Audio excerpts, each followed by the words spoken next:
नमस्कार, मैं हूं दीपक विशाल और आप देख रहे हैं द बिग न्यूज़ 9। चूँकि बिहार में पहले फेज़ का जो चुनाव है वो ख़त्म हो चुका है और दूसरे फेज़ की जो मतदान की प्रक्रिया है और जिसमें प्रचार प्रसार काफ़ी तेज़ी से बढ़ रही है और उसी कड़ी में हम नोखा विधानसभा क्षेत्र में हैं और हमारे साथ मौजूद हैं पीपीआईडी के प्रत्याशी जो नोखा से विधानसभा से चुनाव लड़ रहे हैं, अजीत कुमार सिंह जी। इनसे बात करेंगे और समझेंगे कि क्या मुद्दा है, किन मुद्दा को लेकर किस बार मैदान में है। बहुत बहुत स्वागत है अजीत जी।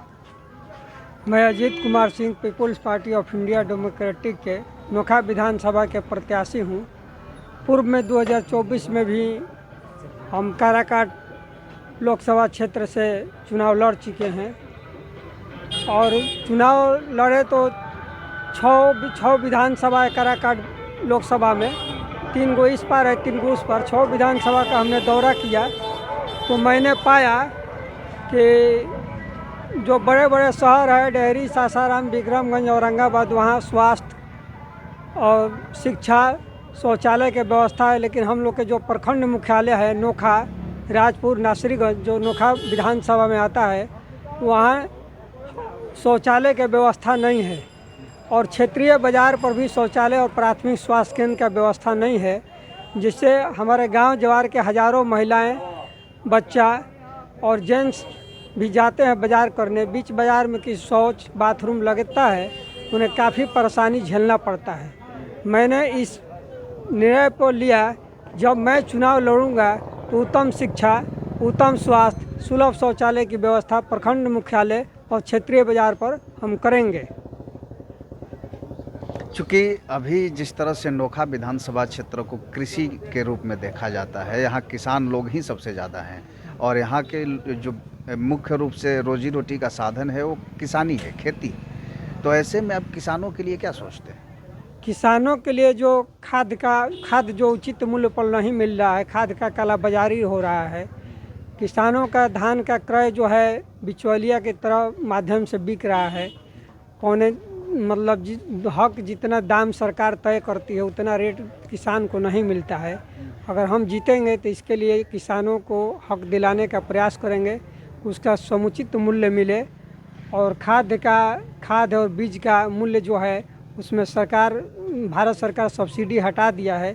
तो राज्य सरकार से हम विधानसभा में आवाज़ उठाएंगे कि राज्य सरकार द्वारा बीज और खाद पर सब्सिडी देकर किसानों को सस्ता रेट में खाद और बीज उपलब्ध कराया जाए, ताकि हमारे क्षेत्र जो खासकर हम लोग का जो नोखा विधानसभा है, चावल का कटोरा कहा जाता है, तो ये जो है पूरे हिंदुस्तान को यहाँ से चावल सप्लाई होता है।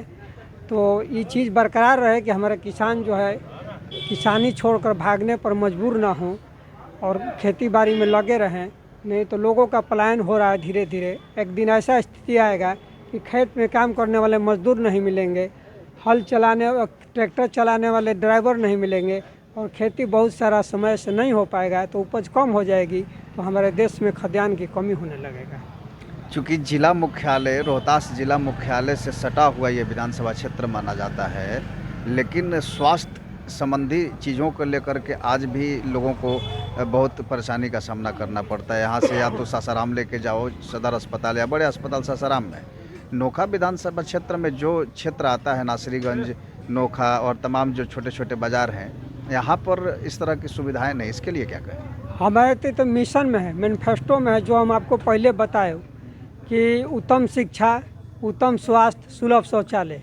हमारे नोखा विधानसभा में नोखा से चलिए तो नोखा है, बराव मोड़ है, राजपुर है, मौना है, इटिमा बाज़ार है, बढ़िया बाज़ार है और मंगराव है, खिरियाव है, बड़ा बड़ा गांव है, बाज़ार है, नासरीगंज मोड़ है। तो ये जैसे नासरीगंज पेट्रोल पंप और पेट्रोल पंप है, जहाँ सैकड़ों दुकान है, गैरेज दुकान है, खाने वाला होटल भी है 10-15 गो, लेकिन वहाँ शौचालय की व्यवस्था नहीं है।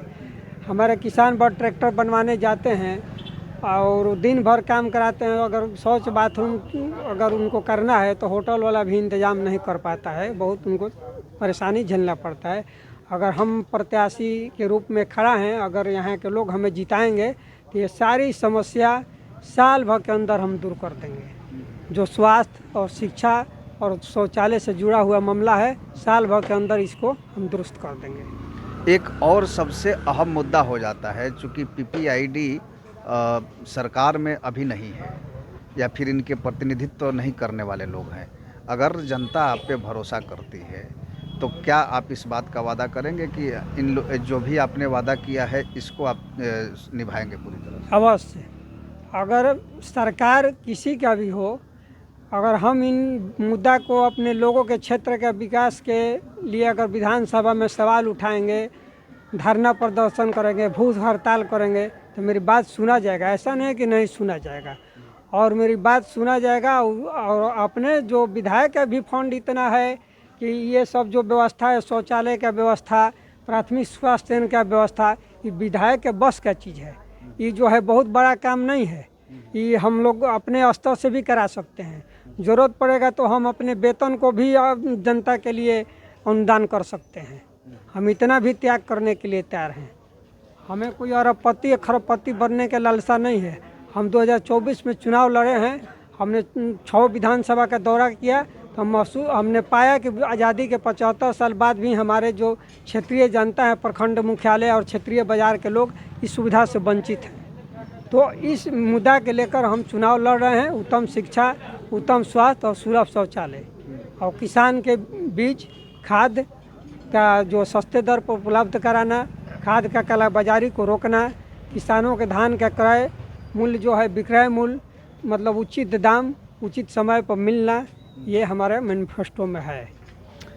नोखा की जनता से आप क्या अपील करना चाहेंगे? चूँकि इस बार नए वोटर्स भी आ रहे हैं, युवा पीढ़ी भी है, महिलाएं हैं, तो इनसे आप क्या कहना चाहेंगे? नोखा की जनता से हम अपील, हर जगह घूमे हैं। नोखा के लमसम 305 गांव है, 305 गांव से अधिक गांव है। करीब करीब हम 200 गांव से अधिक घूम चुके हैं। शहर तो करीब करीब सब घूमे हैं।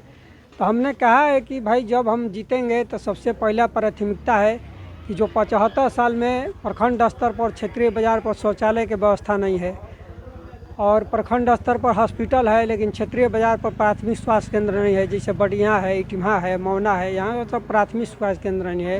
मंगराव है, खिरियाव है, बड़ा बड़ा गांव है। इधर हम गए थे बगिया, बगिया बहुत इंटीरियर गांव है, वहाँ पर प्राथमिक स्वास्थ्य केंद्र नहीं है गांव में। अगर मान लीजिए कोई खेती बाड़ी भी करके आ रहा है, कटा गया, छिला गया, तो वहाँ टेटबैग देने की व्यवस्था नहीं है। अगर किसी को मतलब गर्भवती महिला है, अगर हॉस्पिटल लाना है तो बगिया से समझ लीजिए नासिरगंज लाने में रास्ते में ही डिलीवरी हो जाएगा गाड़ी में। तो उस तरह की व्यवस्था बनेगी ताकि उधर भी भाई प्राथमिक स्वास्थ्य केंद्र हो, ताकि डिलीवरी वगैरह प्रसूति महिला को कुछ राहत मिले। चूँकि अब लास्ट समय चल रहा है आपके चुनाव प्रचार का, अब जनता सब देखती है, तो जनता से एक बार अपील कर दीजिए अपने चुनाव चिन्ह के साथ। जो हम जनता से अपील करना चाहते हैं कि मैं पीपुल्स पार्टी ऑफ इंडिया से अजीत कुमार सिंह, 4 नंबर पर मेरा फल का टोकरी है। आप लोग जो है सभी लोग जाति पाति धर्म से उठ करके और फल के टोकरी छाप पर मुहर लगाइए। और जितना हम बात बोले हैं आप लोग के बीच, हम बगल के गांव के रहने वाले हैं, इसी विधानसभा के नज़दीक के रहने वाले हैं। हम सभी वादा आप लोग के सामने साल भर के अंदर उसका आपको दिखने लगेगा कि हाँ मतलब उसका कार्य शुरू हो जाएगा। चलिए, बहुत बहुत धन्यवाद अजीत। ठीक। तो हमारे साथ अजीत कुमार सिंह हैं, जो कि नोखा विधानसभा क्षेत्र से पीपीआईडी के प्रत्याशी हैं, और इन्होंने अपनी बातों को रखा है। बाकी जनता सब देखती है और जनता को ही डिसाइड करना है कि वो किसे चुनकर विधानसभा पहुंचाना चाहती है। तो ऐसे तमाम खबरों को हम लेकर के आते रहेंगे। आप बने रहिए हमारे साथ और देखते रहिए बिग न्यूज़ 9। नमस्कार।